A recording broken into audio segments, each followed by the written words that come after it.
Man, what's up? So I'm 6 to 8 hours away from finishing a fast, which is going to be about 40 hours. And that all just kind of depends on how long I get to sleep today. But as I was about the middle, a little over halfway through this fast, I was once again having some hunger and temptation started, and just the whispers of, hey, just take a bite, just one bite. What I mean, this fast it doesn't really mean anything. You're just doing it because you wanted to do it. Doesn't mean anything bigger than that. And it's a healthy food. You can have it. It's fine. It's good for you. All the whispers, all the temptations, they came, and as I was experiencing those temptations, I thought about that the reality that I don't have as many temptations, or they're not as intense when I'm not doing things like fasting and just being disciplined in general. And that's when it hit me that I don't have the temptations because I'm not being disciplined. And we're not going to have temptations if we're not being disciplined, because there's no temptation, because we're saying yes to everything, and instead of drawing a line in the sand saying, no, this is where I'm going to stand, this is the standard that I'm going to live by. And there's no temptation if there's no standard. And this has been true for me in my life over and over again, where I'll raise a standard and eventually just life starts happening, and the standard gets lowered, the line in the sand gets blurred, and all of a sudden there's not really any temptation in my life because I'm not being disciplined. And this is happening in our culture all over. It's so easy to see that our culture it just struggles with discipline. They say yes to everything. When we live to a different standard as Christians, we're called to live to a different standard. We're called to deny ourselves. And fasting was one of those things that Jesus called us to do. And it is a great way to remember that there is something more. And when we continue to live to the standards of this world, we are missing out on so much. And when we raise our standard to God's standards, even if we miss the bar, I miss the bar every day. Even if we miss that bar, God's standard, we're still elevating our life above the world, above pain, above fear, above doubt, above shame, above guilt. And you will experience life in a completely new way. You will find peace. You will find joy. You will experience love. You will experience empowerment, freedom. Like this is what is available to you when you live disciplined, when you have a standard above the world's standard.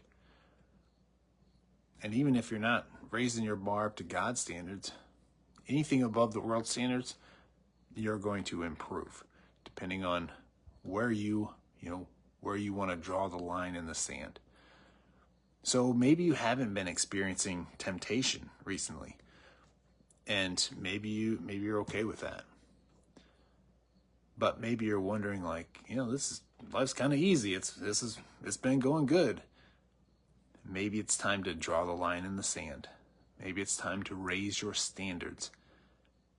Maybe it's time to start putting things of this world off and start experiencing something better.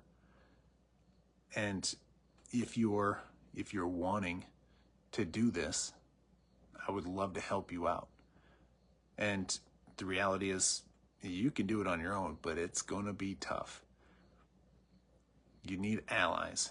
You need someone to help you, because even if you're just doing a 24-hour fast or a 40-hour fast, it gets tough. And if you've never done it, the temptations, I'll tell you, they're real. The temptation to just take that one bite, to just let it all go, it's there. It's real. And maybe you're wanting to do something different, be disciplined in other areas of your life. Fasting with food is a great way to start to practice, to get disciplined. But maybe you don't want to do that. Maybe you just want to get disciplined and figure out where you need to draw the line in the sand and start doing the things that you know you need to do, that you've been putting off, that you've been allowing yourself to do, instead of saying no and living to a higher standard. And when we don't have temptation, guess what we get? We get shame and guilt, because we know we're doing the things that we shouldn't be doing. And I've talked about it before. This leads to depression, leads to suicide, leads to all these other things. So the question is, are you going to draw the line in the sand and start living to a higher standard, or are you going to continue down the path?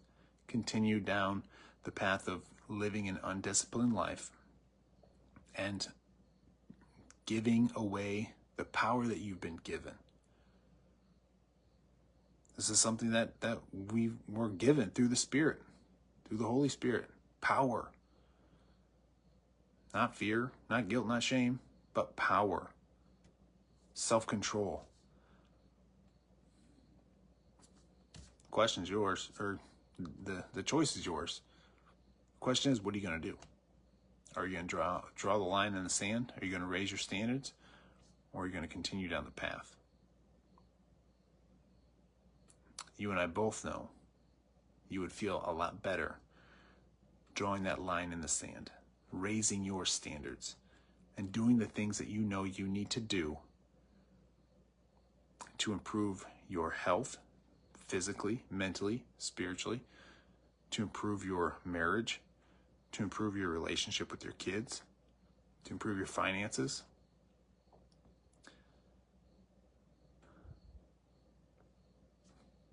So what are you going to do?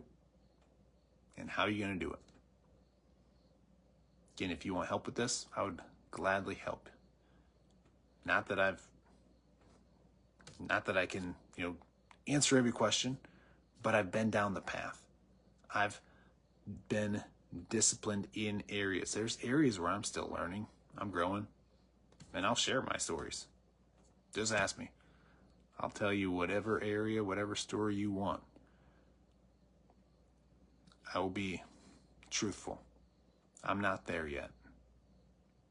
But I have a hell of a lot of experience to help you along your journey as you start, as you get moving forward. So again, the choice is yours. The question is, are you going to draw the line in the sand and say, from now on, this is how I'm going to live. This is my standard. Or are you going to continue down the path of being undisciplined, being powerless, living with the shame and the guilt? God bless.